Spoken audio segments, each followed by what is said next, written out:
क्या आपको भी कैपेसिटर्स वाले पार्ट से बहुत डर लगता है?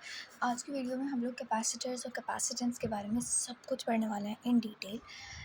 एंड और ये जो वीडियो है कैपेसिटर्स और कैपेसिटेंस दोनों पे है।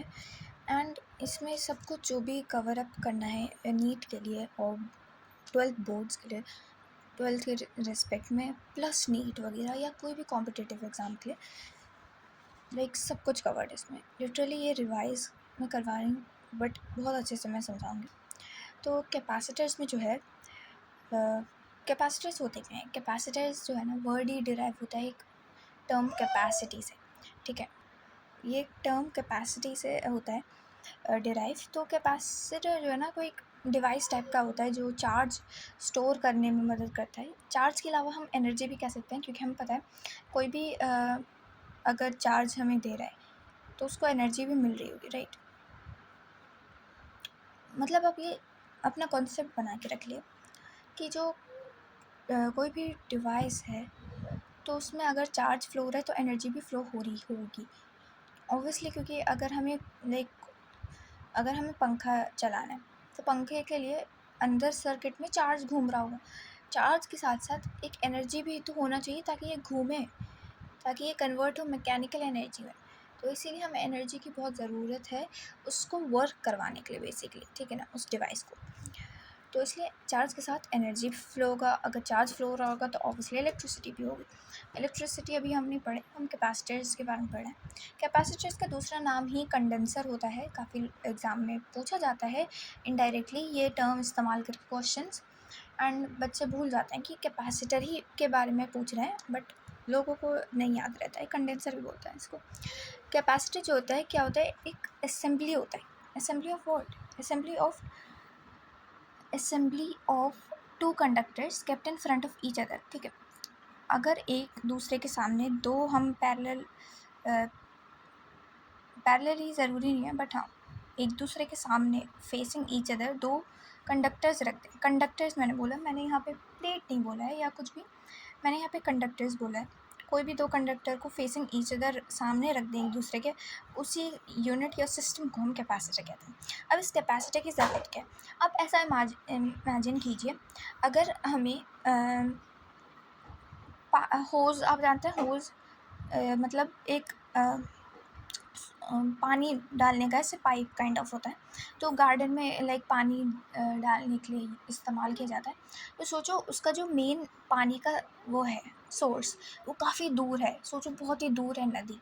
तो आप क्या करेंगे? और आपका गार्डन तो काफ़ी आगे जाके है। सोचिए यहाँ पे मेन सोर्स है पानी का एंड आपका घर या गार्डन यहाँ पे, आपको यहाँ पानी देना है। अब यहाँ से इतना लंबा पाइप लाना बहुत ही यूज़लेस रहेगा और फिर हम कर भी नहीं सकते। सोचिए इन दोनों के बीच में डिस्टेंस है 5 किलोमीटर। तो सोचो कितना ज़्यादा डिस्टेंस है, इतना लंबा पाइप तो मिलेगा भी नहीं, है ना? तो हम क्या करेंगे, हम एक ऐसा टब या फिर ठीक है, तो सोचो पानी का सोर्स जो है काफ़ी दूर है, 5 किलोमीटर दूर दैन द गार्डन। तो आप क्या करेंगे, सबसे पहले तो पानी के सोर्स के पास जाएंगे, फिर एक दूसरे कंटेनर में या कोई भी कंटेनर या फिर जो ऊपर लगे होते हैं टैंक्स वगैरह, टैंक में ये भर लेंगे। अब ये टैंक को आप अपने घर ले आएंगे, ठीक है? अब ये टैंक है, ठीक है, ये टैंक, अब टैंक में आपने पानी भर लिया एंड देन इसको हम इस्तेमाल करेंगे to fill up this basically to water this garden, इस गार्डन को पानी देने के लिए। तो बेसिकली हम क्या कर रहे हैं, इस कंटेनर या टैंक को हम कह सकते हैं एक कैपेसिटर है। ये कैपेसिटर हम लाइक सेंस बता रही हूँ, कैपेसिटर का यूज़ क्या है। कैपेसिटर तो बेसिकली स्टोरेज करता है ऑफ चार्ज, ठीक है, जिससे चीज़ें आगे चलती हैं। सोचो एक रिमोट कंट्रोल कार है, वो जो है सोलर रिमोट कंट्रोल कार है। जब तक उसके ऊपर लाइट गिर रही है तब तक वो चलेगी। बट क्या होता है, यहाँ पे एक ट्री आ जाती है। अब ट्री के ब्रांचेस हैं बहुत ज़्यादा, तो यहाँ पे जो है ना, इस एरिया में जैसी यहाँ पे कार थी, यहाँ पे तो लाइट आ रही थी तो ये चल रही थी कंटिन्यूसली, बट जैसे यहाँ पे आती है मतलब छाँव में, तो ये रुक जाती है फ़ौरन। तो हमने इसका सल्यूशन क्या निकाला, हम कैपेसिटर लगा देंगे इसमें, ताकि कुछ देर तक, जब तक ये छाँव है तब तक ये गाड़ी चल सके खुद ही विदाउट द लाइट एनर्जी। यहाँ पे जब आ जाएगी ये, ठीक है, इतना डिस्टेंस ये खुद चल सके, वो हम डिपेंड करता है कितना डिस्टेंस चलाना चाह रहे हैं, उसके हिसाब से हम कैपेसिटर लगाते हैं। कैपेसिटर क्या कर रहा है, कैपेसिटर इसके अंदर का जो चार्ज है, चार्ज फ्लो को रुकने से प्रिवेंट कर रहा है, ताकि ये आगे तक चल सके खुद से विदाउट लाइट एनर्जी। तो बेसिकली यही यूज़ होता है कैपेसिटर का, ये कंडेंसर का। अच्छा, हम ऐसा क्यों कहते हैं कि कंडक्टर्स में सिर्फ कैपेसिटर्स में 2 कंडक्टर्स की ज़रूरत होती है, ऐसा क्यों नहीं कहते हैं 1 कंडक्टर नहीं? क्योंकि हमें पता है सारी मशीन्स और जो डिवाइसेस हैं, देखो ये बेसिक कॉन्सेप्ट है, हमेशा दिमाग में रखना फिज़िक्स में, कोई भी डिवाइस या अप्लायंस पोटेंशियल डिफरेंस पे चलती है। अगर पोटेंशियल डिफरेंस नहीं है तो वो अप्लायंस नहीं चलेगी, बिल्कुल नहीं चलने वाली। तो सिमिलरली हमें इसके लिए भी 2 कंडक्टर्स की ज़रूरत होगी, यहाँ पे कुछ पोटेंशियल और यहाँ पे कुछ पोटेंशियल, तो यहाँ पे जो डिफरेंस क्रिएट हो रहा है, इसी डिफरेंस के वजह से वो डिवाइस चलेगी और इसके अंदर चार्ज स्टोर होगा। ठीक है, कैसे होगा अभी आगे बताएंगे हम लोग। अब क्या होता है, बैटरी और सेल की अगर हम बात करें, तो बैटरी और सेल क्या होता है, एक सोर्स होता है चार्ज का। ठीक है, मैं आपको नोट्स दिखा दूँगी। तो बैटरी और सेल जो होता है, चार्ज का सोर्स होता है, ये एनर्जी का सोर्स होता है, या करंट का भी सोर्स कर सकते हैं, या पोटेंशियल डिफरेंस का भी। हम ये सब इतने टर्म्स इस्तेमाल इसलिए कर रहे हैं बेसिकली। सोचो ये कैपेसिटर है, ठीक है, ये पूरा एक यूनिट है, तो यहाँ पे 2 कंडक्टर्स हैं, इस पे अलग पोटेंशियल, इस पे अलग पोटेंशियल। सोचो ये पॉजिटिव टर्मिनल है और ये नेगेटिव टर्मिनल है, तो क्या होगा यहाँ पे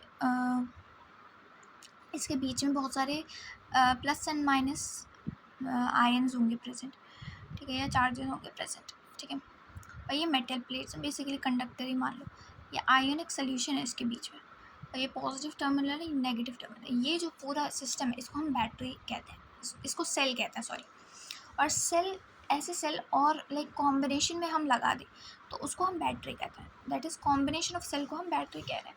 ठीक है, सेल का काम क्या होता है, सेल जो होता है 2 मेटल्स का बना होता है हमेशा, क्यों 2 metals, again potential difference create करने के लिए। और बैटरी जो है मोर देन 2 मेटल्स, क्योंकि ऑब्वियसली कॉम्बिनेशन ऑफ सेल्स है, राइट। ठीक है, ये बात समझ आई। तो ये कुछ सिंबल होता है सेल का, एंड ये बैटरी, बहुत सारे सेल्स लगा दिए तो ये बैटरी बन गई। ठीक है, एनीवेज अब जो है डिवाइस जो है पोटेंशियल डिफरेंस पे ही बनती है। ठीक है, हमने ये पता कर लिया, बट क्वेश्चन आपके दिमाग में आता हुआ, ये पोटेंशियल डिफरेंस लाइक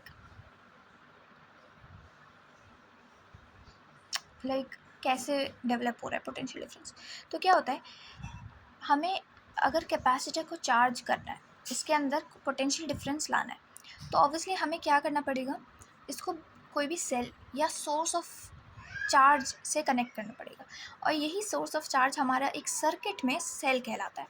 ठीक है, तो ये सेल जो है, और हम लोग सेल या बैटरी को एक और नाम से जानते हैं, a device that has a constant voltage, मतलब अपना that maintains a constant voltage. ये बात आगे काम आएगी, मैं आपको पढ़ाऊँगी आगे। तो यहाँ पे ये बात दिमाग में रखिएगा कि जो बैटरी या सेल होती है ना, अपना वोल्टेज कभी चेंज नहीं करेगी, कुछ भी हो जाए।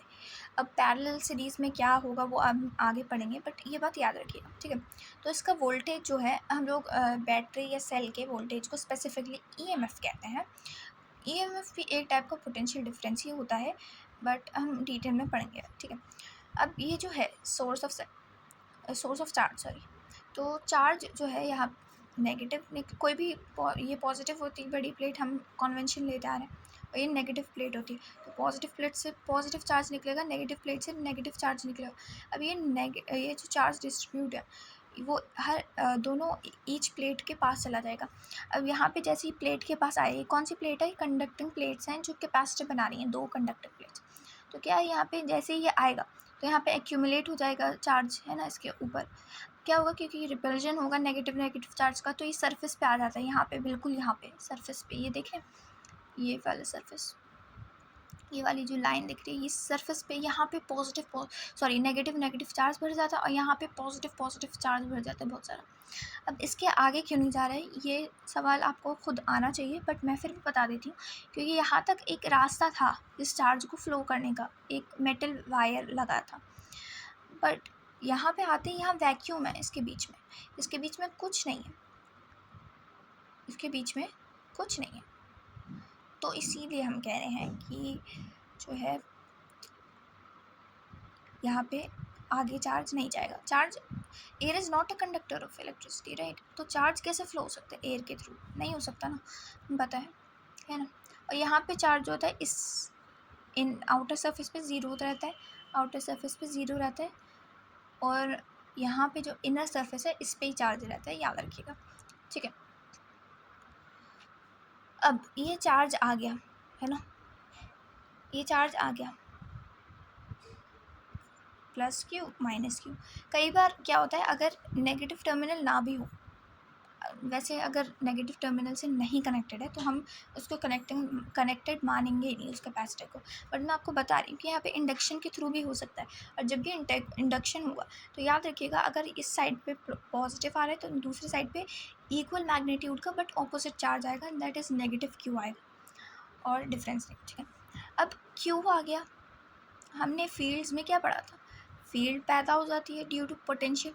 अब यहाँ पे चार्ज आ गया तो क्यू जो होता है, क्यू जो है चार्ज क्या लाता है, चार्ज है, चार्ज आया है तो वर्क डन क्या हो। अब चार्ज और वर्क डन का कॉम्बिनेशन मतलब वोल्टेज आया होगा दोनों पे, जी हाँ, वोल्टेज आ जाता है डिफरेंट। सोचो यहाँ पे V1 आया तो यहाँ पे V2 आया, हो ही नहीं सकता, अगर यहाँ ऐसा हो ही नहीं सकता दोनों में सेम हो। अगर आपको कहीं दोनों प्लेट्स पे या दोनों कंडक्टर्स पे सेम वोल्टेज दिखे एक कैपेसिटर में, तो इसका मतलब वो कैपेसिटर वर्किंग नहीं है, ठीक है, याद रखिएगा। ऐसे भी कैपेसिटर्स लाइक क्वेश्चन में आते हैं जिनके वोल्टेजेस सेम है, तो वो इनडायरेक्टली आपकी नॉलेज टेस्ट कर रहा होता है कि आपको पता है कि नहीं कि वोल्टेज सेम नहीं हो सकता। तो इसलिए मैंने पहले से ही आपको एक फाउंडेशन बनाने के लिए वो की पॉइंट्स बता दिए थे कि without potential difference any device can not work, right. तो अब ये जो पोटेंशियल आया है, पोटेंशियल की वजह से क्या आएगा, इलेक्ट्रिक फील्ड। हमने relation between fields and potential में यही पढ़ा था, अगर कहीं पे भी पोटेंशियल नज़र आए या पोटेंशियल डिफरेंस नज़र आए, बेसिकली पोटेंशियल की बात करें, तो फील्ड पैदा हो जाती है वहाँ पे, और अगर वहाँ पे फील्ड प्रेजेंट है तो डेफिनेटली वहाँ पे पोटेंशियल भी होगा, ठीक है। तो यहाँ पे यही होता है, जो है पोटेंशियल की वजह से फील्ड्स आ जाती हैं, कहाँ पे आएंगी, यहाँ बीच में आएंगी, ठीक है, बाहर नहीं आएंगी, याद रखिएगा। बाहर ज़ीरो रहती हैं, फील्ड्स बाहर ज़ीरो रहती हैं, क्योंकि बाहर चार्ज भी नहीं है तो फील्ड भी ज़ीरो है, ठीक है, याद रखिएगा। आउटर लाइक डायरेक्ट क्वेश्चन भी आए PYQ में, आउटर सरफेस पे इलेक्ट्रिक फील्ड और इनर सरफेस पे इनडायरेक्टली भी कॉन्सेप्चुअल क्वेश्चंस में लाइक नॉलेज टेस्ट करने के लिए ये चीज़ बहुत आती है। तो आउटसाइड सर्फेसिस पे एक कैपेसिटर के ज़ीरो रहता है और इनसाइड पे ई रहता है, ठीक है। अब आप कहेंगे मैम कंडक्टर्स के अंदर तो नहीं होता, ये कंडक्टर का पार्ट नहीं, ये वैक्यूम है। कंडक्टर का पार्ट जो है, ये जो पतली सी मेटल प्लेट दिख रही है, इसके अंदर जो कहेंगे उसको हम कहेंगे कंडक्टर का inside part. This is not conductor का inside part, this is area vacuum, ठीक है।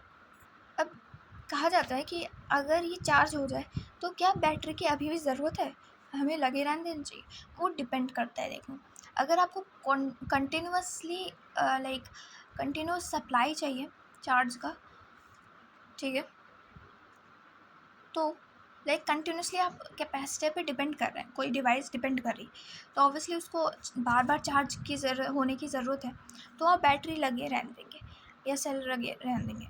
बट अगर लाइक आपको शॉर्ट यूजेज चाहिए तो बैटरी हटा भी सकते हैं, तो वो डिपेंड करता है, बैटरी हटाई भी जा सकती है एंड रखी रिटेन भी रखी जा सकती है once the capacitor is charged, ठीक है। अच्छा, मैंने आपको एक और पॉइंट बताया था कि ये एनर्जी आती है, एनर्जी कैसे आती है वो भी समझ लिए, क्योंकि ये बहुत ही बेसिक्स बता रही हूँ मैं, टाइम लगेगा इसमें मैं समझती हूँ, बट इसके बाद बस एक बार ये जो बेसिक्स हो जाए ना, थोड़ा सा बचा है, देन फॉर्मूलाज पे जब आएंगे ना तो फटाफट कर लेंगे चीज़ें हम लोग, ठीक है। तो बात सुनो कि जैसे ही ये सेल या बैटरी या source of charge expel out कर रहा है, चार्ज एक्सपेल आउट कर रहा है ना, कर रहा है, चार्ज एक्सपेल आउट कर रहा है, क्यों कर रहा है, क्योंकि कंडक्शन हो रहा है यहाँ पे, इस पॉइंट से यहाँ पे चार्ज जा रहा है, कंडक्शन हो रहा है। इनडायरेक्टली पूछा जा सकता है ये प्रोसेस को क्या कहते हैं, कंडक्शन कहते हैं। इस प्रोसेस को कंडक्शन कहते हैं क्योंकि एक पॉइंट दूसरे पॉइंट से वायर के थ्रू जब कनेक्टेड हो तो हाई पोटेंशियल से लो पोटेंशियल तक चार्ज फ्लो करता है। सीखा था हमने, है ना। यहाँ पोटेंशियल तो ज़ीरो था शुरुआत में, जब इसके पास चार्ज नहीं था, अनचार्ज थे जब, और यहाँ पे ही था पोटेंशियल, देखो यहाँ पे दिया हुआ है। तो हाई पोटेंशियल से लो पोटेंशियल की तरफ जा रही थी चार्ज, यही हो रहा है ये। अच्छा, अब जब ये चार्ज तो जब ये एक्सपेल आउट करता है चार्ज, तो सिर्फ ये एक्सपेल आउट नहीं कर रहा है, ये साथ में उसको पुश भी कर रहा है, ठीक है। ये सेल या बैटरी उसको चार्ज को पुश भी कर रही है, ठीक है। अब पुश करेगी तो पुश कहाँ तक करेगी, जहाँ तक कैपेसिटर्स है यहाँ तक पुश, यहाँ पे ऐसे करेगी। तो बैटरी जो है ना यहाँ पे कुछ काम कर रही है, work is being done by the battery a cell. तो यही हम कह रहे हैं, अब वर्क डन है, चार्ज है, तो पोटेंशियल भी तो आएगा ना, है ना। अब ईएमएफ के बारे में थोड़ा बहुत समझ लेते हैं। ईएमएफ क्या होता है, ईएमएफ जो होता है वर्क डन बाय बैटरी होता है in taking unit positive charge या negative charge to positive terminal from work done by battery in taking unit positive charge from negative terminal to positive terminal, ठीक है। और अच्छा एक और बात, जहाँ पे इसने बैटरी या सेल ने वर्क डन किया ना, अब हम पता ही work done can not be destroyed, या बेसिकली वर्क डन डिस्ट्रॉय नहीं होता है कभी, है ना। तो अब ये वर्क डन कन्वर्ट हो जाएगा एनर्जी में, ये एनर्जी कहाँ पे चली जाएगी, ये स्टोर हो जाएगी कहाँ पे, कैपेसिटर में। इसीलिए हम कहते हैं कैपेसिटर एनर्जी भी स्टोर कर रहा है, ठीक है ना, क्योंकि ये सेल वर्क डन कर रहा है, work done by cell on what, on capacitor. क्यों, क्योंकि चार्ज इज बिकॉज चार्ज दे रहा है वो कैपेसिटर को, राइट। तो ये बहुत ही बेसिक्स था, एंड अब समझ आ गया होगा आपको पीछे की कहानी पूरी, ठीक है। अब ये जो ईएमएफ वाला कॉन्सेप्ट है, ईएमएफ भी एक पोटेंशियल डिफरेंस होता है, और हमने देखा था work done upon Q is potential. तो यहाँ पे वही फॉर्मूला को ईएमएफ के फॉर्म में लिख दिया है। ईएमएफ की वैल्यू भी वोल्ट ही होती है, क्योंकि एक टाइप का पोटेंशियल ही होता है, या मान लीजिए पोटेंशियल डिफरेंस भी होता है, ठीक है। अब हम इसको ऐसे भी लिख सकते हैं, राइट।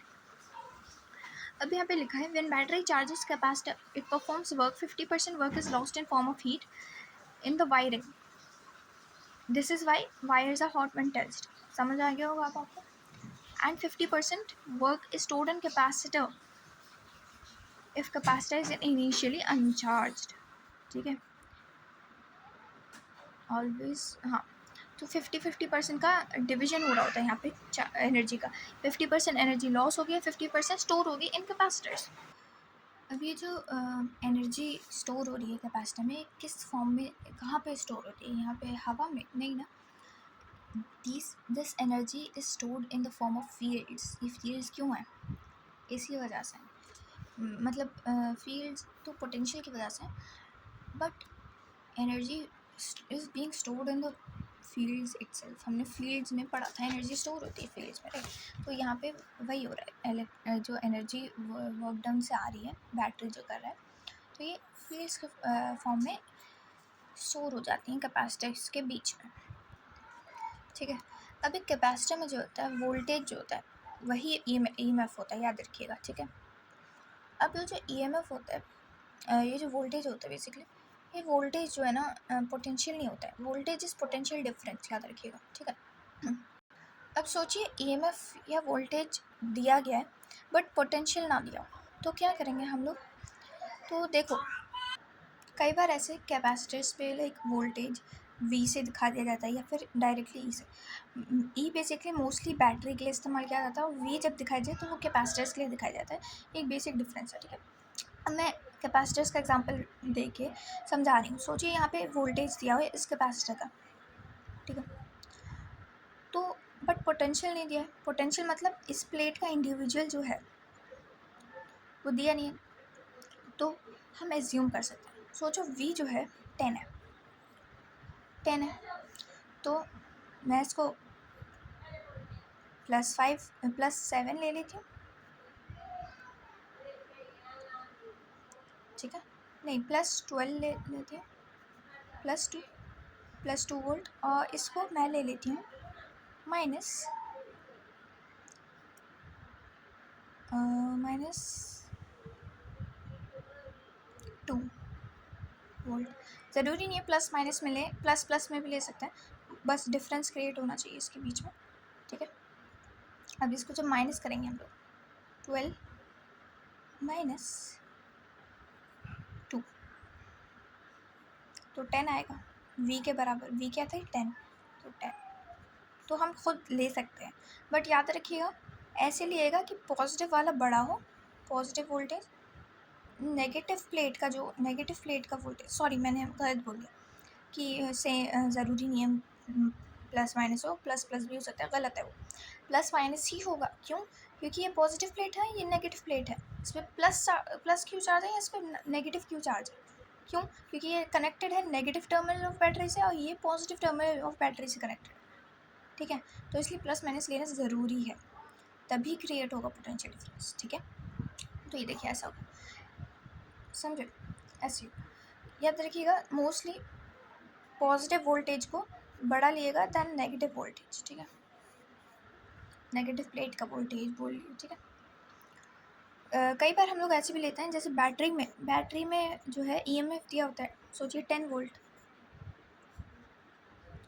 बट आपको इसका individual positive terminal negative terminal का पोटेंशियल नहीं पता, तो कई बार हम लोग इसको ले लेते हैं 10 और इसको 0 ले लेते हैं, कई बार ऐसे भी ले लेते हैं।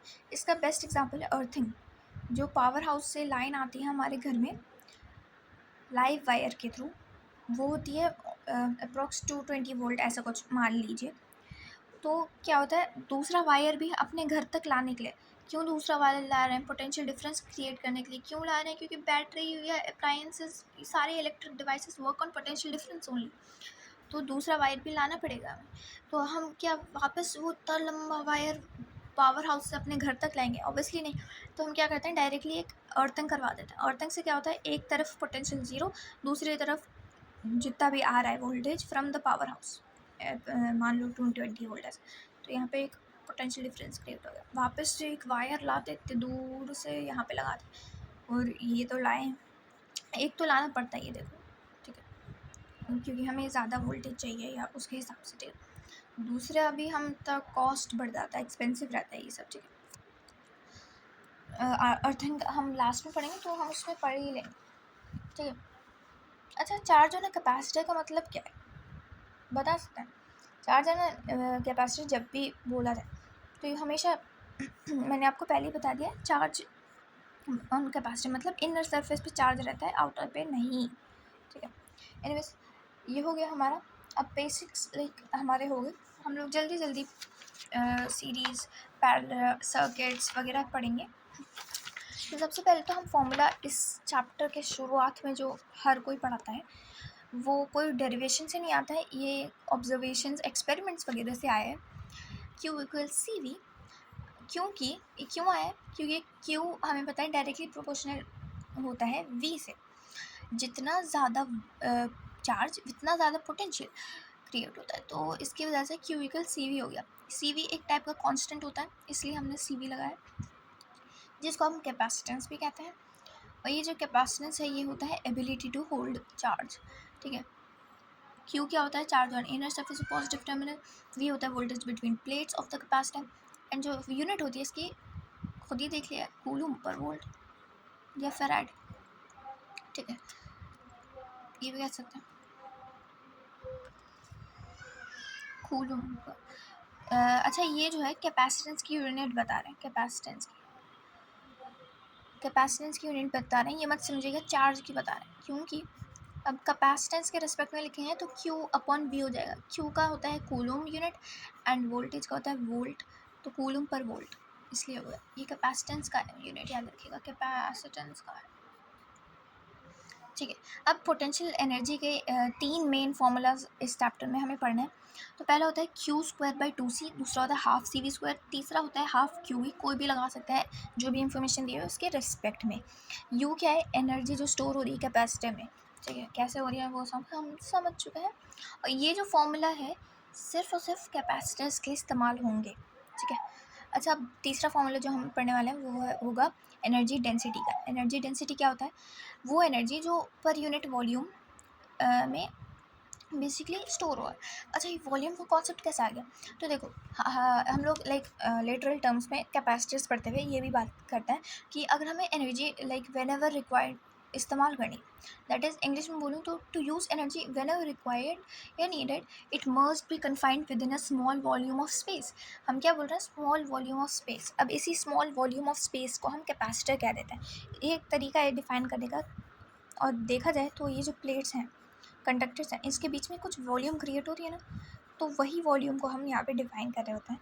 तो पर यूनिट वॉल्यूम में कितनी एनर्जी स्टोर हो रही है, उसी को हम एनर्जी डेंसिटी कह रहे हैं, एनर्जी पर यूनिट वॉल्यूम। इसका फॉर्मूला होता है half epsilon naught E square. E क्या है? फील्ड है। एप्सिलॉन नॉट वैक्यूम की परमिटिविटी है। एनीवेज, इसकी यूनिट आप थोड़ा याद रखिएगा, 8.85 इंटू 10 की पावर क्या थी, याद कीजिए, मुझे भी याद नहीं आ रही। तो थी उसकी 10 की पावर -12, बात भूल जाती हूँ। 8.85 इंटू 10 की पावर -12, ठीक है, याद रखें। अब फील्ड कैसे निकालेंगे? उसके बीच की field Q upon epsilon naught A. A क्या है? एरिया ऑफ ईदर प्लेट्स मतलब जो प्लेट्स हैं उसका कोई भी एरिया, एक प्लेट का एरिया, दोनों सेम ही होता है बेसिकली। हमेशा नहीं ज़रूरी है, बट मोस्टली हमेशा ही बेसिकली एक्चुअली। वैसे फॉर्मूला का फोर्स का फॉर्मूला होता है Q² upon 2 epsilon naught A. Force between plates of capacitor. Field है तो फोर्स भी लगेगा ना। कितना लगता है फोर्स? QE के बराबर। फोर्स इक्वल्स QE हमने पढ़ा था, तो ये क्वेश्चन हम करेंगे। तो फोर्स इक्वल्स QE, ठीक है। क्यू की जगह हम कई बार लाइक इलेक्ट्रॉन मूवमेंट दिखाते हैं तो इलेक्ट्रॉन का चार्ज रख देता है। देखेंगे यार, क्वेश्चन बहुत सारे बनते हैं भाई, ठीक है। अब फैक्टर्स जो हैं, जो कैपेसिटेंस जिस पे डिपेंड करता है, वो हम इस फॉर्मूला से देख सकते हैं। ये पैरेलल प्लेट कैपेसिटर का फॉर्मूला होता है बेसिकली। पैरेलल प्लेट कैपेसिटर मतलब ऐसी प्लेट जो बिल्कुल पैरेलल हो एक दूसरे से, सेम एरिया हो, एंड डिस्टेंस जो है इसका डी मान लेते हैं, सेपरेशन बिटवीन प्लेट्स। तो हम लिखते हैं C एप्सिलॉन नॉट A/D। अब सोचो यहाँ पे मीडियम भर दिया। मीडियम मतलब कोई डाइलेक्ट्रिक रख दिया या कोई कुछ और रख दिया, राइट। डाइलेक्ट्रिक रख दिया, सोचो K उसका डाइलेक्ट्रिक कांस्टेंट K का, तो क्या करेंगे? या इंसुलेटर रख दिया, इंसुलेटर और डाइलेक्ट्रिक सेम होते हैं, तो एक मीडियम आ गया ना बीच में। पहले वैक्यूम था तो वैक्यूम के लिए हम एप्सिलॉन नॉट इस्तेमाल करते, बट यहाँ पे मीडियम डाइलेक्ट्रिक रख दिया तो हमें पता है हम क्या लिखते हैं, एप्सिलॉन नॉट K लिख देते हैं, KA/D ऐसे लिख देते हैं, राइट। एप्सिलॉन नॉट है ना, क्योंकि हम इसको एप्सिलॉन नॉट KA/D क्यों लिख रहे हैं? क्योंकि हमें पता है K ये बेसिकली रिलेटिव परमिटिविटी, मैं ऐसे बनाऊँ, रिलेटिव परमिटिविटी इक्वल होता है permittivity of medium upon permittivity of air या वैक्यूम। ये वो ई लग रहा है आपको थोड़ा, मैं ऐसे बना रही हूँ इसलिए। तो अब देखा जाए तो हम इसकी जगह क्या रख सकते हैं, सॉरी मीडियम। अब मीडियम आ गया ना, तो इस फॉर्मूला को चेंज करना पड़ेगा इनटू दिस, मीडियम का परमिटिविटी अपॉन डी। तो अब इस मीडियम ऑफ परमिटिविटी को हम ऐसे भी लिख सकते हैं कि इसको अगर यहाँ पे भेज दें यहाँ पे, तो ये मल्टीप्लाई हो जाएगा। तो अब ये epsilon not K into A/D ऐसे हो जाएगा।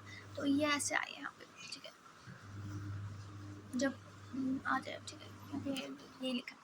अब क्या है, अगर कैपेसिटर्स सेम लेंथ के ना हो तो ये बात भी समझ लिए, तो हम क्या करेंगे, वो जो कॉमन एरिया है सिर्फ वही मानेंगे, उसी कॉमन एरिया को लेंगे, ठीक है, उसी कॉमन एरिया को लेंगे, ठीक है। कॉमन एरिया क्या होगा? जो कॉमन है, जैसे कि ये लंबी प्लेट है, ये स्मॉल प्लेट है, तो स्मॉल प्लेट के रिस्पेक्ट में देखेंगे, ठीक है, कि लंबी प्लेट के हाइट कितने हाइट तक आ रहा है वो एरिया, तो इतना हो जाएगा। A0 आ रहा है तो A0 दोनों का कॉमन एरिया होगा, सिमिलरली अगर ऐसी प्लेट्स आ जाए तो कैसा कॉमन एरिया लेंगे जो आ रहा है इसके, ठीक है। इससे मुझे वो वाला कॉन्सेप्ट याद आ रहा है, क्या कहते हैं, जीन्स का होता है ना वो, एक्स लिंक्ड वाई लिंक्ड वगैरह वैसा, ठीक है। अगर आपने पढ़ा होता तो मैं वो रिस्पेक्ट में समझा देती उसको। एनीवेज स्फेरिकल कैपेसिटर्स का जो फॉर्मूला होता है वो इंपॉर्टेंट है, 4πε0 R1 R2 upon R2 minus R1, ठीक है ना। ऐसा अगर दिया हो एंड इसका ऐसा हो जाएगा 4πε0 R1 इंटू R2 अपॉन, मतलब सब मल्टीप्लाई हो रहा है ऊपर, बस नीचे आएगा नेगेटिव का साइन R2 माइनस R1, ठीक है। अच्छा पूछा जाएगा अगर क्या सिंगल स्फेरिकल कंडक्टर एक कैपेसिटर है, तो हम कहेंगे यस। क्यों? सिंगल प्लेट तो नहीं, सिंगल कंडक्टर या प्लेट तो नहीं हो सकती, तो स्फीयर कैसे हो सकता है? क्योंकि बाउंड्री जो है यूनिवर्स की वो सिमिलर है to a conductor, therefore when a single spherical conductor isolated spherical conductor kept in universe या earth, nature imagines another boundary of spherical conductor as the universe boundary. मतलब ये जो यूनिवर्स की बाउंड्री है वो दूसरी बाउंड्री बन जाती है ऑटोमेटिकली। मतलब अगर कोई स्फीयर, अर्थ में कोई भी स्फीयर रखें आप, स्फेरिकल कंडक्टर रखते हैं सॉरी, तो ये जो कंडक्टर है खुद ही अपने आप ऐसे मानने लग जाएगी, एज्यूम करने लगेगी कि मेरे अराउंड, तो वो क्या एज्यूम करने लगती है, वो एज्यूम करने लगती है कि मेरे अराउंड एक अनदर बाउंड्री है यूनिवर्स की, और ये जो यूनिवर्स की बाउंड्री है वो ऑलरेडी एक्ट करती है एज अ बेसिकली, हाँ एक्ट करती है कि इन दोनों के बीच में गैप बन जाए, एंड ये दोनों फेस करेंगे ना ईच अदर को, तो एक कैपेसिटर बन गया, ठीक है। सॉरी मेरा थोड़ा गला बैठा हुआ है। तो ये जो सी है, सी अगर ये फॉर्मूला इस पे लगाएंगे तो ये आएगा 4πε0 R, ठीक है, जो है आंसर आएगा 4πε0 R for a single spherical conductor, याद रखिएगा, ठीक है, 4πε0 R, ठीक है। अब अगर हम सिलिंड्रिकल कैपेसिटर की बात करें तो हम क्या करेंगे?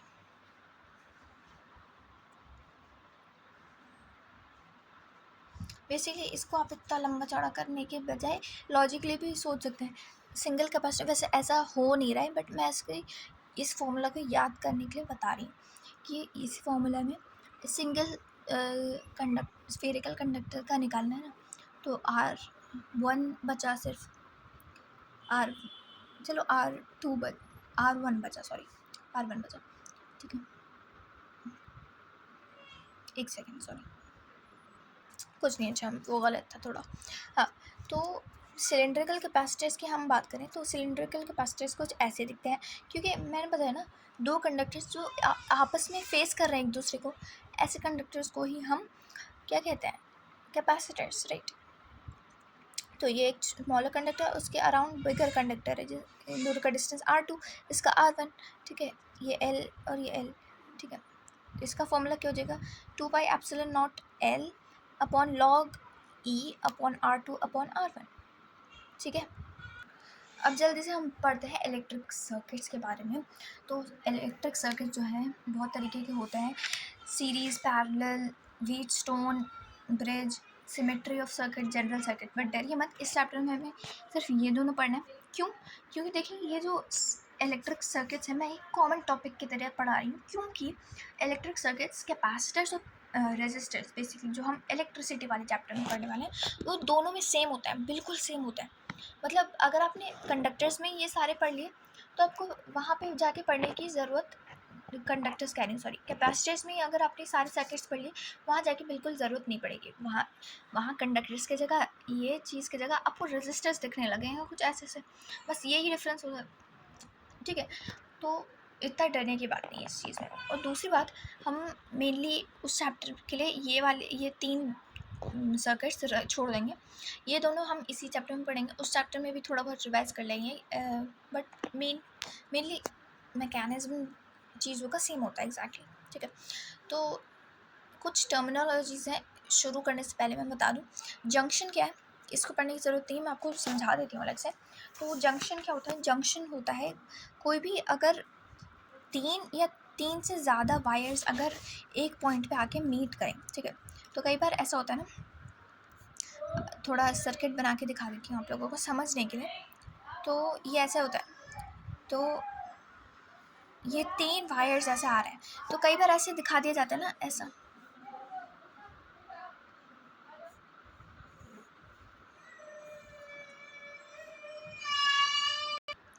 तो ये 3 वायर्स हैं, तो ये जो पॉइंट है जिस पे 3 वायर्स आके कनेक्ट हो रहे हैं, मीट कर रहे हैं, बेसिकली इंटरसेक्ट कर रहे हैं, उस पॉइंट को हम कहते हैं जंक्शन। इस पॉइंट को हम जंक्शन कहते हैं। ज़रूरी नहीं है 3, 4 भी हो सकते हैं, 5 भी हो सकते हैं। 3 या 3 से ज़्यादा बोला मैंने, 3 या 3 से ज़्यादा वायर्स अगर एक पॉइंट पे आके मीट करते हैं या कनेक्ट करते हैं, उसको हम जंक्शन कहते हैं। और ब्रांच क्या कहता है, देखो इसी सर्किट से समझा देती हूँ मैं। ये दूसरा जंक्शन हुआ, राइट। यहाँ पे भी 3 वायर्स आके मिल रहे हैं, ये 3 से ज़्यादा भी हो सकते हैं, देखो मैं बट 3 दिखाई। तो ये पॉइंट और ये दो जंक्शन, ये जो 2 जंक्शन है, इसके बीच का जो क्या कहते हैं, 2 एडजेसेंट मतलब एक के बाद एक आने वाले जंक्शंस के बीच का पार्ट को जो है, उसको हम ब्रांच कहते हैं। ठीक है, ठीक है, ठीक है। अब ये ब्रांच हो गई, सोचिए। अब इस ब्रांच के बीच में कैपेसिटर भी आ सकता है, रजिस्टर भी आ सकता है, ठीक है, बैटरी भी आ सकती है, कुछ भी हो सकता है, बट हमें उससे फ़र्क नहीं पड़ता है, ठीक है। बट याद रखिएगा मेन पॉइंट क्या है, 2 एडजेसेंट जंक्शन के बीच का पार्ट को कहते हैं ब्रांच, ठीक है। इस ब्रांच में जो है चार्ज हो, करंट हो, वो दोनों सेम रहते हैं। एक ब्रांच में करंट और चार्ज सेम रहते हैं, ये बात याद रखिएगा। ये अगेन फाउंडेशनल कॉन्सेप्ट आपका बनाएंगे, बिल्ड करेंगे, ठीक है। शुरू करते हैं सीरीज़ कॉम्बिनेशन से, जल्दी जल्दी। सीरीज़ कॉम्बिनेशन जो होता है, 2 या 2 से ज़्यादा डिवाइसेस, इलेक्ट्रिकल डिवाइसेस, देखो मैंने कॉमन में लिखा है, मैंने बोला नहीं है कैपेसिटर्स। कैपेसिटर्स भी हो सकता है, रेजिस्टर्स भी हो सकता है, कुछ भी हो सकता है। तो अगर 2 बैटरीज भी हो सकती हैं, पता है। 2 या more electrical devices are in series if they are connected one after another without any junction in between। देखो बीच में रेजिस्टर आ सकता है, बीच में कुछ भी आ सकता है, बट मेन पॉइंट ये है बीच में जंक्शन नहीं आना चाहिए, ठीक है। सोच लिए कि ये एक कैपेसिटर है, ये दूसरा कैपेसिटर है, ठीक है, ये बैटरी कनेक्टेड है, एंड ये ऐसा है, ठीक है। यहाँ पे और भी ऐसा कुछ कनेक्टेड होगा, देखो मैं पूरा नहीं बना रही सर्किट। तो ये देखो यहाँ पे कनेक्टेड है, यहाँ पे 3 वायर्स मिल रहे हैं। कौन से 3 वायर्स, एक ये और एक ये। तो 3 वायर्स मिल रहे हैं, ये जंक्शन हो गया, जंक्शन हुआ कि नहीं, तो मतलब एक जंक्शन आ गया बीच में। तो ये दोनों कैपेसिटर सीरीज़ में कनेक्टेड नहीं है।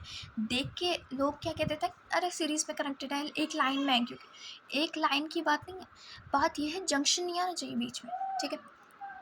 जैसे कि ये हो गया, ये सीरीज़ कहेंगे, ये दोनों कैपेसिटर सीरीज़ में, क्योंकि बीच में कोई जंक्शन नहीं आ रहा है, ठीक है, एक के बाद एक आ रहे हैं, ठीक है। कई बार अगर ऐसे दिया जाए, ज़रूरी नहीं है एक लाइन में हो, एक कैपेसिटर यहाँ पे लटका है, दूसरा कैपेसिटर यहाँ पे भी लटका हो सकता है, ठीक है, तो ये भी सीरीज़ में कहलाया जाएगा, क्योंकि जंक्शन नहीं आ रहा है इसके बीच में। यहाँ पे अगर मैं कोई और विंडो लगा देती यहाँ पे, ठीक है, यहाँ पे भी ऐसा आगे कुछ होता, तो यहाँ पे 3 वायर्स मीट कर रहे हैं, तो ये जंक्शन 4 वायर्स एक्चुअली, तो ये जंक्शन कहला जाता है। तो हम नहीं मानते ये दोनों को, क्या नहीं मानते, सीरीज़ में नहीं मानते, ठीक है। तो क्या करते हैं इसमें, सबसे पहले चार्ज डिस्ट्रीब्यूट करते हैं ताकि अनटिल सारी प्लेट्स चार्ज ना हो जाए या चार्ज एक्वायर्ड ना कर लें। अब यहाँ पे आएगा इंडक्शन का कॉन्सेप्ट, क्योंकि हम पढ़ चुके हैं तो यहाँ पे अप्लाई करने में मज़ा आएगा। क्योंकि देखो यहाँ पे जो है क्या है, वोल्टेज है, यहाँ पे चार्जेस निकलेंगे, ये पॉजिटिव चार्ज निकलेगा, इस प्लेट पे आ जाएगा, ठीक है। मान लो इस प्लेट पे पॉजिटिव क्यू आया, ठीक है, और यहाँ पे नेगेटिव आया, तो ये नेगेटिव क्यू है ना, ये आ गया। बट ये वाली दोनों को कौन चार्ज करेगा, इंडक्शन करेगा, जी हाँ। ये जो पॉजिटिव क्यू है अपने अपोजिट चार्ज यहाँ पे डेवलप करेगा माइनस क्यू, और ये जो नेगेटिव है अपने अपोजिट पॉजिटिव क्यू। तो इंडक्शन के थ्रू सारी प्लेट्स चार्ज हो चुकी हैं, ठीक है। अब पोटेंशियल को डिस्ट्रीब्यूट करेंगे। पोटेंशियल को डिस्ट्रीब्यूट कैसे करते हैं, वो ऐसे करते हैं,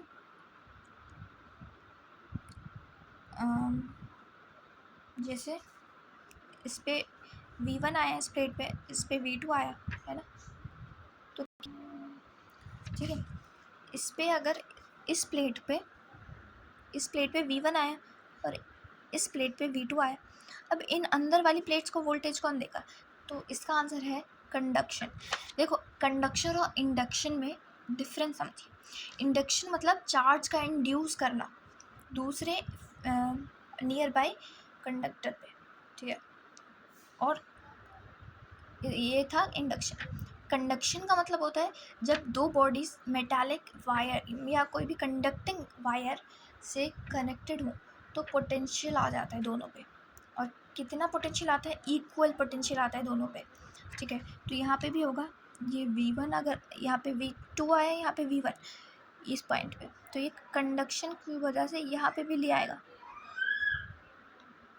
मतलब यहाँ पे समझिए कि ये जो है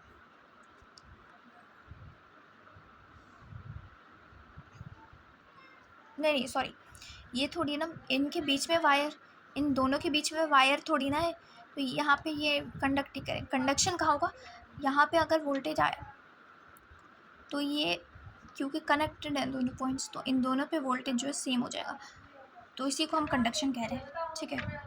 देखो, मैंने बोला था पोटेंशियल कैसे आएगा इनर प्लेट्स पे, वो तो आ ही गया था, ठीक है। वोल्टेज तो इनर प्लेट्स पे आ ही जाएगा क्योंकि चार्ज अब इंड्यूस हो गया, चार्ज है तो वो पोटेंशियल आ ही जाएगा इनर प्लेट पे। कंडक्शन देखो रोल प्ले तब करेगा जब यहाँ पे सोचो V3 आया, यहाँ पे V4, अब V3 और V4 इक्वल हो जाएंगे क्योंकि कंडक्शन हो जाएगा इन दोनों के बीच में, कुछ ना कुछ चार्ज दोनों में डिस्ट्रीब्यूट हो एंड इक्वल पोटेंशियल बन जाए। सीरीज कॉम्बिनेशन में एक पैरेलल प्लेट का जो राइट प्लेट है वो कनेक्टेड होती है लेफ्ट प्लेट कनेक्टेड है लेफ्ट प्लेट से। देखो, ये राइट प्लेट है इस कैपेसिटी की, और ये जो है लेफ्ट प्लेट है इस कैपेसिटी की, तो right plate is connected to left plate in series combination, ठीक है, ऑफ द नेक्स्ट कैपेसिटर। ये सिंगल चेन फॉर्म करते हैं, बेसिकली एक लाइन फॉर्म करते हैं सीरीज कैपेसिटर में, ठीक है। तो ये बात याद रखिएगा। यहाँ पे कुछ ऐसे Q=CV करके हम लोग निकालते हैं चीज़ें, ठीक है। ये चीज़ें देख लिए, थोड़ा सा एनालाइज कर लिए, ठीक है। तो कैपेसिटर्स जो सीरीज़ में होते हैं उसमें चार्ज जो है डिस्ट्रीब्यूट नहीं होता है, चार्ज डिस्ट्रीब्यूट नहीं होता है, मतलब चार्ज जो है सेम रहता है। मतलब जितना बैटरी से चार्ज निकला उतना ही चार्ज सारे कैपेसिटर्स को मिलेगा। ऐसा नहीं है कि डिवाइड हो जाए, डिस्ट्रीब्यूट तो होगा बट डिवाइड नहीं होगा, ये बात याद रखिए, डिवाइड नहीं होगा चार्ज। देखो यहाँ पे Q1 Q2 = Q3 और सारे Q टोटल क्या बता रहे हैं? मतलब टोटल चार्ज जो बैटरी से निकला है, ठीक है ना। जितना चार्ज पहले कैपेसिटर्स को मिलेगा उतना ही दूसरे को मिलेगा, ठीक है, और उतना ही हर एक को मिलेगा, ठीक है, ऐसा होगा। अब यहाँ पे वोल्टेज की अगर बात की जाए तो वोल्टेज डिवाइड करेगा, मतलब एक कैपेसिटर को अगर V1 मिला है तो दूसरे को V2, तीसरे को V3, ऐसे ऐसे मिलेगा सच दैट कि रिलेशन जो होगा वो ऐसा होगा। अगर कैपेसिटर 1 को V मिला है V1 और दूसरे को V2, V1/V2 जो होगा इक्वल C2/C1, मतलब, ठीक है। तो यहाँ पे जो है अगर इसको V1 मिला है दूसरे को V2 मिला है, मैं अभी कनेक्शन दिखा रही हूँ इसके बीच में, चलो दिखा देती हूँ, ठीक है।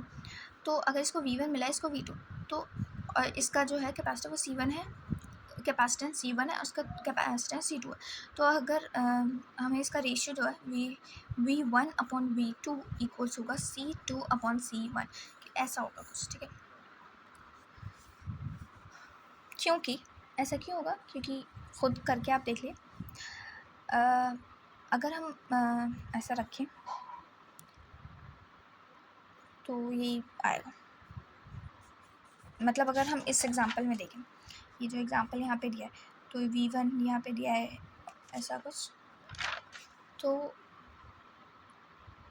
V एक पोटेंशियल था V- एंड V2, ठीक है। ऐसे करके देख लेगा। अब टोटल कैपेसिटेंस क्या होता है और इक्विवेलेंट कैपेसिटेंस क्या होता है वो जानिए। टोटल या इक्विवेलेंट कैपेसिटेंस दोनों सेम चीज़ होती है, बट होता क्या है वो समझिए कि अगर एक सर्किट है, सर्किट में बहुत सारे कैपेसिटर्स कनेक्टेड हैं, ठीक है, मैं ऐसी रैंडम एग्जांपल दे रही हूँ। तो बहुत सारे कैपेसिटर्स कनेक्टेड हैं एक सर्किट में। तो क्या है, कैपेसिटेंस इसका 1 है, इसका कैपेसिटेंस 2 है, इसका कैपेसिटेंस 3 है, समझ लीजिए C1 C2 C3 है, ठीक है। तो जो पूरे सर्किट का कैपेसिटेंस होगा ना, पूरे सर्किट का जो कैपेसिटेंस होगा ना, उसी को हम कहते हैं इक्विवेलेंट या टोटल कैपेसिटेंस। अब हम सॉल्व कैसे करते हैं, वो पैरेलल और सीरीज़ में डिफरेंटली करते हैं। जैसे कि सीरीज़ है, तो सीरीज़ में क्या करेंगे, 1/C टोटल या C इक्विवेलेंट भी लिख सकते हैं, equals 1/C1 plus 1/C2 plus 1/C3 and so on, जितने भी कैपेसिटर सीरीज़ में कनेक्टेड है, ठीक है। और पैरेलल में कैसे करते हैं वो हम देखेंगे। बट अच्छा, अगर एक और बात याद रखिएगा, अगर एक उसमें 2 सीरीज़ में कनेक्टेड है, सिर्फ 2, अब ज़रूरी नहीं है 2 है, हम 2 के कॉम्बिनेशन में भी सॉल्व कर सकते हैं, ठीक है। तो हम क्या लिखेंगे, C1 इंटू C2। तो अगर 2 कॉम्बिनेशन में, 2 सीरीज़ में सिर्फ 2 कैपेसिटर्स, तो हम उसको ऐसे भी सॉल्व कर सकते हैं, C1 into C2 that is product of their capacitance upon sum of their capacitance C1 plus C2, ये होगा C इक्विवेलेंट या C टोटल। ऐसे हम 2 कैपेसिटर्स का निकाल सकते हैं। और सोचो अगर n कैपेसिटर्स सीरीज़ में कनेक्टेड है, तो हम क्या करेंगे, तो हम इक्विवेलेंट कैपेसिटेंस निकालेंगे, कैपेसिटेंस अपॉन n, ठीक है। अगर capacitance each and every capacitor का कैपेसिटेंस सेम हो तब, अगर अगर n आइडेंटिकल कैपेसिटर्स कनेक्टेड है तो हम ये लगाएंगे, ठीक है, ठीक है, ठीक है। सीरीज़ में सारे कैपेसिटर्स को हम मर्ज कर सकते हैं टू फॉर्म सिंगल कैपेसिटर, और जो सिंगल कैपेसिटर जो मर्ज करके बना है उसी के कैपेसिटेंस को हम इक्विवेलेंट कैपेसिटेंस या टोटल कैपेसिटेंस कहते हैं, सिंपल लेमन टर्म्स में अगर मैं समझाऊँ तो, ठीक। पैरेलल कॉम्बिनेशन में क्या होता है, 2 या 2 से ज़्यादा इलेक्ट्रिकल डिवाइसेस पैरेलल में तब कनेक्ट होते रहती हैं जब उनके दोनों टर्मिनल्स कनेक्टेड होते हैं दोनों टर्मिनल्स ऑफ अदर डिवाइस, ठीक है। मतलब अगर इसका मतलब एक कैपेसिटर या एक डिवाइस का right terminal is connected to the right terminal of another device, similarly left terminal is connected to the left terminal of another device, मतलब राइट एंड लेफ्ट ऐसे कनेक्शन होता है। यहाँ पे पैरेलल कॉम्बिनेशन में वोल्टेज तो divide नहीं होता है, बट चार्ज डिवाइड होता है। देखो, पैरेलल में V वोल्टेज सेम रहता है हर कैपेसिटेंस का, मतलब जितना वोल्टेज बैटरी का उतना ही वोल्टेज सारे कैपेसिटर्स को मिलेगा, ठीक है, ऐसा होता है। और यह वोल्टेज याद रखिएगा, मैं पोटेंशियल डिफरेंस कह रही हूँ, ठीक है। और इवन तो इंडिविजुअल लाइक पोटेंशियल होता है वो डिफरेंट हो सकता है, बट मैं यहाँ ओवरऑल पोटेंशियल डिफरेंस की बात कर रही हूँ, वो बैटरी का भी इक्वल होगा एंड सारे कैपेसिटर्स का वो भी सेम होगा। और जो टोटल या इक्विवेलेंट कैपेसिटेंस है वो हम कैसे निकालेंगे, डायरेक्टली सम करके सारे उसके कैपेसिटेंसेस का, सारे कैपेसिटर्स का कैपेसिटेंस का सम करके। और चार्ज जो है वो डिवाइड होगा, अगर चार्ज यहाँ पे से Q1, अगर एक कैपेसिटर को Q1 मिला है दूसरे को Q2 Q3 ऐसा मिलेगा सच दैट कि इसका रेशियो जो है Q1/Q2 का C1/C2 होगा। पीछे में क्या था, V1/V2 इक्वल C2/C1, और इसमें क्या है Q1/Q2 इक्वल C1/C2। याद रखिएगा स्मॉलर चार्ज उसको मिलेगा जो स्मॉलर कैपेसिटेंस है जिसका, ठीक है, स्मॉलर तो smaller charge to smaller capacitor, ऐसा कैपेसिटर जिसका कैपेसिटेंस स्मॉल, ठीक है। अब कुछ स्पेशल केसेस होते हैं जैसे शॉर्ट सर्किट का ओपन सर्किट, ये दोनों बहुत इंपॉर्टेंट लाइक हुए हैं जो हम एप्लीकेशन यूज़ करेंगे, ठीक है। तो शॉर्ट सर्किट कब कहते हैं, शॉर्ट सर्किट हो गया, शॉर्ट सर्किट या शॉर्टेड भी कहते हैं हम इस चीज़ को, कोई भी चीज़ शॉर्ट तब हो जाती है, ठीक है, जब उसके दोनों जंक्शन को कनेक्ट कर दिया जाता है, ठीक है। शॉर्ट सर्किट ऐसी कंडीशन है जब पॉजिटिव टर्मिनल एक डिवाइस का कनेक्ट कर दिया जाता है नेगेटिव टर्मिनल से ऑफ द सेम डिवाइस, मतलब अगर इसका पॉजिटिव टर्मिनल है मैंने कनेक्ट कर दिया उसके नेगेटिव टर्मिनल से, ये पॉजिटिव था, इसका नेगेटिव टर्मिनल से कनेक्ट कर दिया, सेम डिवाइस की बात हो रही है, बाय कनेक्टिंग वायर, ठीक है। इसका फिर जो है वोल्टेज ज़ीरो हो जाएगा। वोल्टेज मतलब पोटेंशियल डिफरेंस, मतलब हमने देखा कि जब दो पॉइंट्स को अगर कनेक्ट कर दें थ्रू अ कनेक्टिंग वायर, तो दोनों के बीच में, दोनों पॉइंट्स के ऊपर जो वोल्ट होता है, पोटेंशियल होता है, वो सेम हो जाता है, ठीक है। पोटेंशियल सेम हो जाता है तो मतलब पोटेंशियल डिफरेंस या वोल्टेज जो है वो ज़ीरो हो जाएगा। V माइनस वी जैसे यहाँ पे ज़ीरो करवा दिया, ठीक है।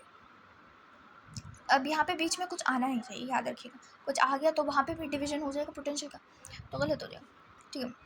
अब शॉर्ट सर्किट किस किस का करवा सकते हैं, कोई भी डिवाइस का करवा सकते हैं। हम बैटरी को भी शॉर्ट सर्किट करवा सकते हैं, हम कैपेसिटर, रेजिस्टर, कोई भी चीज़ को शॉर्ट सर्किट करवा सकते हैं, ठीक है। या हाँ, जैसे एग्जांपल है, ये एक सर्किट है, सर्किट का एक जंक्शन दूसरी जंक्शन से मैंने कनेक्ट कर दिया। यहाँ पे जंक्शन की बात जो मैंने कही थी वो थोड़ी गलत है।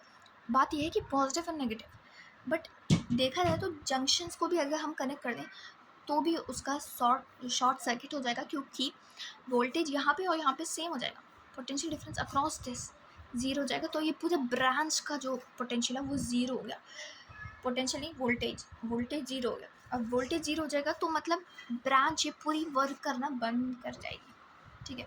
और सोचो हमने बैटरी को ही कर दिया शॉर्ट सर्किट, बैटरी अगर शॉर्ट सर्किट करेगी तो कुछ भी नहीं चलेगा, मतलब पूरा इलेक्ट्रिक डिवाइस आपकी बंद कर देगी काम करना, ठीक है।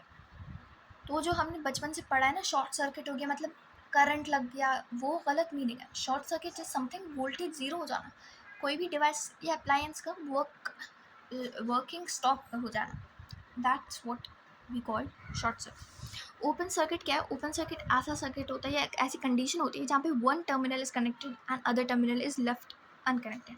अब कोई भी सर्किट की दुनिया में याद रखिएगा, कोई भी चीज़ is not technically called connected until and unless both the terminals are connected to the battery या source of charge। जब तक दोनों पॉइंट्स या टर्मिनल्स कनेक्टेड नहीं है सही से, तब तक हम नहीं कहेंगे वो बैटरी या कोई भी डिवाइस कनेक्टेड है, ठीक है। तो टेक्निकली वो चीज़ कनेक्टेड नहीं है अगर उसके दोनों टर्मिनल्स कनेक्टेड ना हो।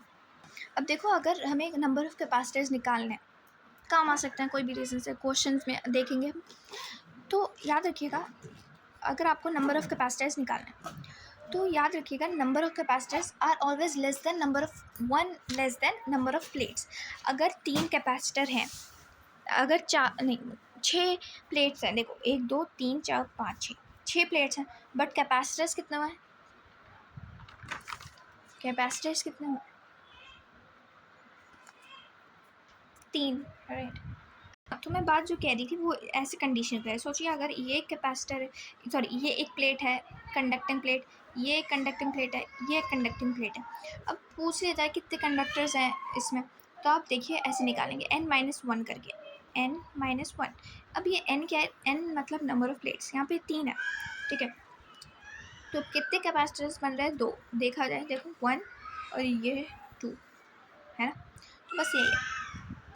अच्छा, अब एक आप फॉर्मूला आता है, अगर हम बीच में कुछ मेटल रख दें, ठीक है, कैपेसिटर्स के बीच में अगर मेटल रख दें, उसका एक फॉर्मूला आता है, वो याद करिए, क्योंकि इसमें याद करने की चीज़ है, C equals epsilon not A upon D minus D/2।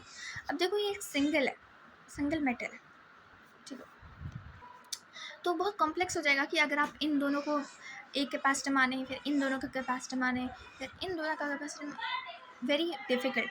तो हम क्या करते हैं, पूरे का टोटल निकालने के लिए डायरेक्ट ये लगा देते हैं epsilon not A upon D minus D/2।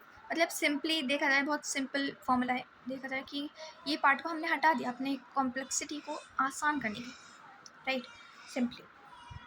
अब क्वेश्चन में अगर पोटेंशियल जो है, पोटेंशियल क्या नहीं, कैपेसिटेंस पूछ लिया जाए between point A and B ऐसे पूछ लिया जाता है, तो हमेशा याद रखिएगा इसका मतलब point A and B are terminals, ये दोनों पॉइंट्स को हम टर्मिनल्स मान लेंगे, और टर्मिनल्स के बीच में ही बैटरी कनेक्शन होती है, याद रखिएगा। तो बैटरी कनेक्ट कर देंगे और हम इसके थ्रू चार्ज का फ्लो ढूंढेंगे, फाइन। अब अगर हमें n आइडेंटिकल कैपेसिटर्स पैरेलल में कनेक्टेड है, तो पैरेलल का इक्विवेलेंट जो होगा वो होगा एन सी के, ठीक है, एन इंटू सी। और अगर सीरीज़ में कनेक्ट है तो मैंने क्या बताया था, सी अपॉन एन। आइडेंटिकल मतलब सारे जितने भी कैपेसिटेंस पैरेलल में हैं कनेक्टेड, वो सारे का कैपेसिटेंस सी है, सी है, सी है, सी है, ऐसे। सिमिलरली इसमें भी, ठीक है, सी का मतलब ये है, याद रखिएगा, ठीक है। याद रखिएगा एक पॉइंट बहुत ही ज़्यादा बेस बनाने के लिए कि अगर हम कैपेसिटर्स को पैरेलल में ज्वाइन कर रहे हैं तो काफ़ी इफेक्टिव रहता है, क्योंकि इसके थ्रू हम कैपेसिटेंस इंक्रीज़ कर सकते हैं। तो अगर पूछा जाए हाँ, अगर हमें कैपेसिटेंस इंक्रीज़ करना है तो हम किस कॉम्बिनेशन में ज्वाइन करें, तो आप बताएंगे in parallel combination. Parallel combination जो है इक्विवेलेंट जो कैपेसिटेंस आता है वो हमेशा लार्जर होता है than the largest value of the capacitance. और सिमिलरली सीरीज़ में क्या होता है, सीरीज़ का जो इक्विवेलेंट होता है वो हमेशा स्मॉलर होता है than the smallest value of capacitance, ठीक है। जितना मतलब अगर C1 है, C2 है, C3, तो सो जो C1 है 1 फैराड, दूसरा है 2 फैराड, 3 फैराड, तो जो इक्विवेलेंट होता है हमेशा स्मॉलर होता है स्मॉलेस्ट के ही। स्मॉलेस्ट क्या, तो 1, तो मतलब 1 से ही स्मॉलेस्ट, 1 से कम होगा कैपेसिटेंस, इक्विवेलेंट कैपेसिटेंस इन सीरीज़। और इक्विवेलेंट कैपेसिटेंस इन पैरेलल क्या होगा, always larger than the largest value of the capacitance. तो मतलब देख रहे हैं, मतलब लार्जेस्ट से भी ज़्यादा होता है कैपेसिटेंस, तो मतलब कैपेसिटेंस इंक्रीज़ करवा रहे हैं हम, मतलब कैपेसिटेंस इंक्रीज़ करता है पैरेलल में, तो हम पैरेलल कॉम्बिनेशन प्रेफर करेंगे। और इसीलिए हमारी जितनी भी अप्लायंसेस हैं वो पैरेलल में ही कनेक्टेड होती हैं इन दिस हाउस होल्ड्स वगैरह में। एक और चीज़ मैंने आपको जो फॉर्मूलाज बताए थे फोर्स का क्या था, Q²/2A∁0, राइट। तो अब प्रेशर का भी फॉर्मूला हम निकाल सकते हैं। प्रेशर कैसे, प्रेशर वॉल्यूम की बात हुई थी तो प्रेशर की बात नहीं होगी। प्रेशर क्या है, प्रेशर हमें पता है थ्रस्ट अपॉन एरिया होता है। तो थ्रस्ट जो है एक टाइप का फोर्स है, तो फोर्स लगा दो, परपेंडिकुलर फोर्स को ही हम थ्रस्ट कहते हैं, हमें पता है। तो ये फोर्स की वैल्यू हम क्या है, यहाँ से हमने फॉर्मूला से पढ़ी है, Q²/2A∁0। तो ये लिख दी इनटू एरिया, क्योंकि डिनोमिनेटर में आ रहा है तो इंटू आ गया। तो इसके थ्रू हमें पता चला प्रेशर जो है वो हम लिख सकते हैं Q²/2A²∁0। और हमें पता है ये जो होता है ये होता है सरफेस चार्ज डेंसिटी, सरफेस पे जितना चार्ज तो उसकी डेंसिटी, तो हमें पता है वो होता है Q/A। तो यहाँ पे Q/A है बट उसका स्क्वायर क्या हुआ है, Q/A बट उसका स्क्वायर क्या है, देखो Q²/A², दोनों पे स्क्वायर, तो हम कह सकते हैं इसका स्क्वायर भी हो गया, तो यहाँ पे स्क्वायर/2ε0 ऐसे करके लिख दिया। तो ये फॉर्मूला है, तो ये एक्स्ट्रा इन्फॉर्मेशन है बट इंपॉर्टेंट है। इससे एक रिमार्क आपको बताना भूल गई मैं कि ये जो फोर्स है, ये फोर्स एक थ्रस्ट ही है टाइप का, धक्का दे रहा है ना दोनों पे, और ये सरफेस है, सरफेस के परपेंडिकुलर ही तो लगेगा फोर्स, राइट, है ना। तो यहाँ पे हमें पता है फोर्स फील्ड है यहाँ पे इस तरफ, इस तरफ, इस तरफ, इस तरफ, तो फील्ड के positive charge along and negative charge opposite to field, ऐसा लगता है। मतलब अगर नेगेटिव चार्ज की वजह से जो फील्ड अगर इस तरफ है, फील्ड ये है डायरेक्शन, इसको मत भूलिए, ठीक है। तो नेगेटिव चार्ज यहाँ पे, तो नेगेटिव चार्ज के वजह से जो फोर्स लगेगा वो है ऑपोजिट टू इलेक्ट्रिक फील्ड, और पॉजिटिव चार्ज की वजह से फोर्स लगेगा वो अलॉन्ग इलेक्ट्रिक फील्ड। तो एक धक्का टाइप का लग रहा है थ्रस्ट फोर्स, इसलिए हमने ये थ्रस्ट वगैरह पढ़ा, ठीक है। अच्छा एक और बात कि देखा जाए तो यहाँ पे डिस्टेंस नहीं है, डी नहीं है, डिस्टेंस मतलब इन दोनों के बीच का सेपरेशन। तो हम कह सकते हैं कि फोर्स ऑफ अट्रैक्शन एक टाइप का अट्रैक्शन फोर्स है ना, यहाँ प्लस है माइनस है, तो अट्रैक्शन फोर्स है kind of. Force of attraction is independent between separation between plates. तो यहाँ पे ये ग्राफ पूछ लिया जाता है कई बार, ऐसा कुछ, ठीक है। तो ये भी इंपॉर्टेंट था बता देना। अच्छा अगर हमें पोटेंशियल ढूंढना है, पोटेंशियल डिफरेंस, तो हम ऐसे भी ढूंढ सकते हैं V=ED करके कैपेसिटर्स में, ठीक है। अगर ये ऐसा कुछ सर्किट दिया हो, ठीक है, तो यहाँ पे इन दोनों के बीच का जो पूरा पोटेंशियल है वो है V, ठीक है, दोनों सीरीज़ में करें तो इसको V1 मिलेगा, इसको V2, राइट। हमें पता है V जो होता है इन्वर्सली प्रोपोर्शनल होता है कैपेसिटेंस के, और सीरीज़ में वोल्टेज डिवाइड होता है, तो कैसा होता है ऐसे इस रेशियो में, है ना। तो इस रेशियो की मदद से हम एक फॉर्मूला बनाते हैं V1=C2/C1+C2 इंटू V। तो ठीक है, V क्या है यहाँ पे, बैटरी का वोल्टेज, ठीक है, और ये C2/C1+C2, तो ये V1 तो हम निकाल सकते हैं इसके थ्रू, राइट।